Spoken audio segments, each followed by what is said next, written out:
Hello, my name is Saul Meyer, and on this podcast, we're going to be talking about the mold story that happened in the dorms last year. Now, if you don't remember exactly what happened, let me try and refresh your memory.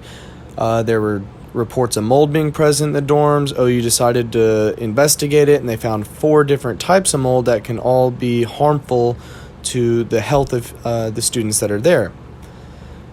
Now, what's important about this is that the story doesn't really end there. I was talking to some fellow students here, some freshmen who live in the dorms currently. 3 of them live in Adams, and 1 of them lives currently in Headington, so we can kind of get some outsider information on Headington and some guys that are living in the dorms now to see what the situation is, if there's still mold in them, if they even heard about it when applying to live in the dorms, and if they would have known that information, would it have affected their decision to choose to live in the dorms, or if they would have chose to live somewhere else like Headington, Dunham, Boren, something like that?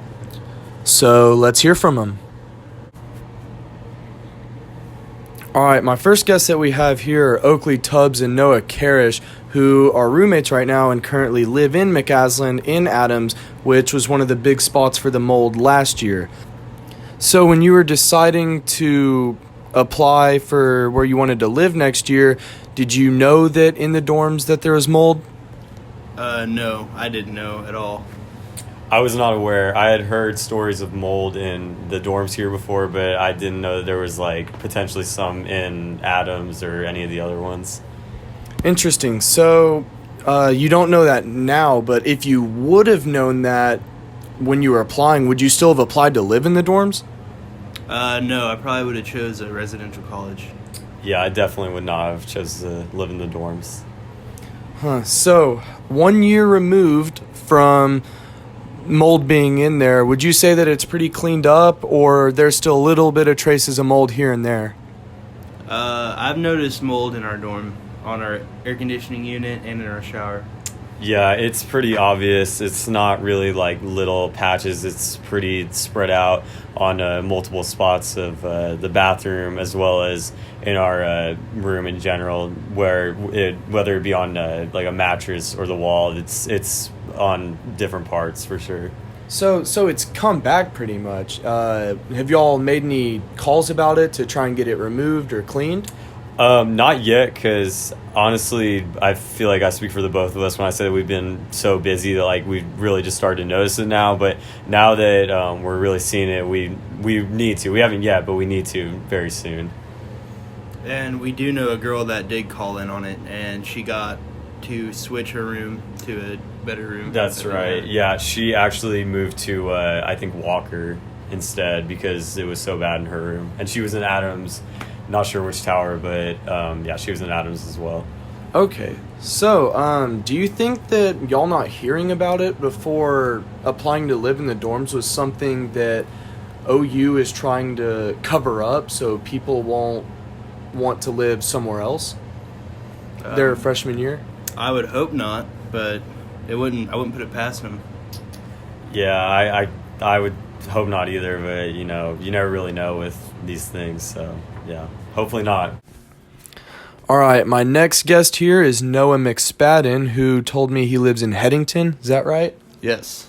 All right, so a couple of guys we interviewed before live in the dorms like the Towers, Walker, Adams, Couch, and you live in Headington.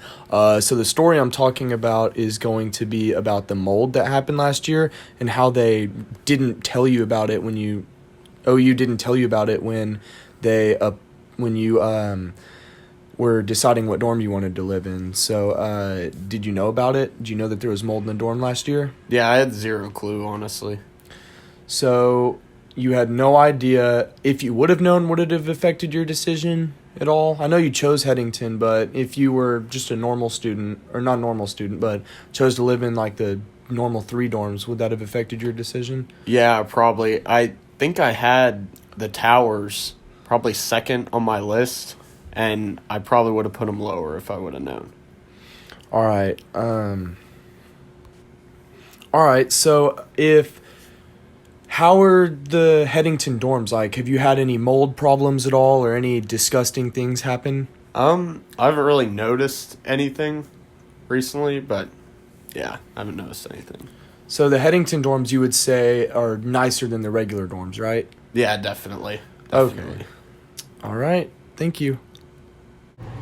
All right, we are here with Brandon Rodriguez talking about the black mold that happened in the dorms last year. You're a freshman, right? Yes, sir. All right, so you were living in the dorms. When you chose to pick the dorms, did you know that there was black mold in Adams last year? No, I did not. Did not know that whatsoever. Didn't get a heads up. So you didn't get a heads up at all? You didn't know anything about the black mold in the dorms or anything like that happened last year? I actually didn't. Like, I didn't get an email, like, or anything from the school, or any type of, like, not, like, notification that telling me that there was black mold, or any type of mold for that matter. Huh. So when you were choosing where you wanted to live last year, going into your freshman year of college, would that information of there being black mold in Adams specifically, or any of the dorms, would that have impacted your decision to choose, the specific dorms? Yeah, definitely, for sure. I would have probably picked in somewhere else to live, like Headington or Dunham or any other, like, place. I mean, yeah, I definitely would not have chosen that as my first option, yeah. Do you think that you not knowing about it was because that the OU facilities management is trying to, or the university and OU facilities management are trying to cover up the black mold incident so that it won't influence people away from leaving the dorms? I mean, I definitely do think that was definitely a part of it. I mean, if they were worried about kids leaving, then I feel like they wouldn't have, said anything. I don't know. Like, I think that there definitely was something, like a reason why they didn't tell us, because like I said, I didn't get anything, and that definitely would have impacted my decision in living in the dorm, or in Adams, yeah. All right. Thank you. Okay, so what you've heard from those interviews is that it looks like the University of Oklahoma and the Housing and OU Facilities Management aren't telling people that there was mold in the dorm last year, and it also looks like the mold has come back this year. So I'm going to end this podcast with an open-ended question of how we've heard all about the story of the mold that was there last year, how it's back now. The guys that applied to live in the dorms didn't know about the mold, and I'm going to end it with the open-ended question of why do you think that OU hasn't been telling people, and is it ethically and morally okay for OU to be hiding this kind of information from incoming freshmen? Thank you, and I hope you enjoyed listening. Have a great day.